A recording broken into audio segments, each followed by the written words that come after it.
Alright. Yan. Kape tayo. Okay, so guys, we're going to have a little, tawag dito, a little update about dito sa ating mga fish.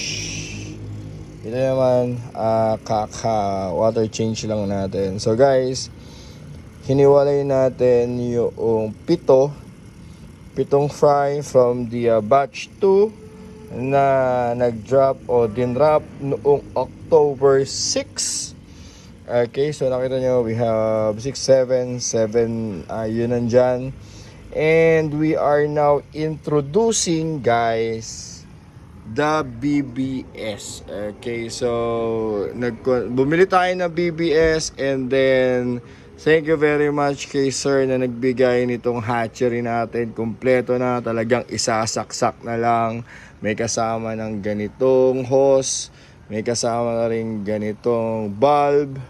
Siyempre hindi kasama to, yan lang yung kasama. Yan, so salang na lang. Tapos aerator, okay na yan. Okay, so far so good, guys. Busog pa siguro kaya hindi ko makain, pero nagbigay tayo dyan mga ilang drops. Tapos dito rin nagbigay rin tayo, malamang dun sa pinanggalingan nila. Ito yung Singa Blue Tail female na masungit. So ayun, sa pinanggalingan nila, syempre meron nag-BBS naman sila doon. And then ito yung fry natin na first batch na pinanganak nito. Yan, yung nanay niyan. Okay, so ito, we introduced then the live foods na BBS or yung baby brine shrimp na hatchable. So ito sila, there you go. Ayan. Today is the first time nilang magkain nung BBS. So kung makikita nyo, ayun sila. Ayan zoom natin. Alright. So nagtanggal tayo na masyadong madaming mga plants. Ito lang tinira natin, yung nasa gitna. And then dito rin, ito rin yung batch nito. Yan. Makikita nyo, malaki na talaga. Ando sila sa dulo. Ayun sila sa dulo eh. Ayun tada! So, yun. Nagbigay din tayo rito ng BBS. Tingin ko naman naubos na nila. Well, I don't know. Baka meron pa. Okay. So, ayan. Nagtanggal din tayo ng masyadong plants. Yung plants lang na yan yung tinira natin. And, syempre, ito na nga. Andito yung alana rito, yung female natin. Alana yung female na isa. Okay, yung female to na lang yun nandito na SBT Singa Blue Tail. Okay, so guys, in additional to our fishes or guppy strain, may bago po tayong strain, which is yung DEM. Or yung Dumbo ear mosaic ba yun? Basta yun. Tama ba ako? Well, check natin kung tama. Kasi nakalimutan ko syempre. Check natin kung tama. Kung Dumbo ear mosaic nga yan. Okay. So where is it?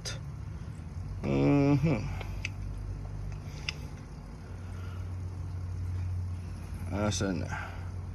Yes, Dumbo ear mosaic. Okay, so shout out nga po pala kay Sir Paul Ellison ng Triple Y Aquatic Shop. So, ayun, meron na tayong ganire, siphon. Tapos meron din tayong dalawang pair ng Dumbo ear mosaic. So, somewhere there nandyan sila. Andito sa mga plants. Hindi na natin maangat kasi nakalagay yan. So, andito sila sa mga plants. Okay. Yung dalawang female nandito, isinama ko muna sa Singa Blue Tail. Kasi wala pa tayong tub. Well, magkakaroon din sila ng tub. Hindi lang tayo ready. So, eto na nga, guys. Siyempre, wala din tayong tub. Adi, isinama muna natin dito sa Singa Blue Tail. Ginawa muna natin siya community. Lahat ng males nandito. Ayun yung Singa Blue Tail natin. And ayun yung Dumbo ear mosaic na isa. Ito naman yung isang Dumbo Ear Mosaic. So, dalawa po yan. Okay. It was a good deal. Ayan. So, ayun na nga. So, ayun. Kasama yung hatchery. Kasama yan. Tapos yung plants na yon. Tapos may plants pa na iba. Yun yung mga kasama doon sa napuntahan natin na Triple Y. Ayan, shoutout po sa Triple Y. So guys, kung hahanapin nyo sila, ito po, Triple Y Aqua Shop. They are from General Tino, Nueva Ecija. Okay, madami po silang mga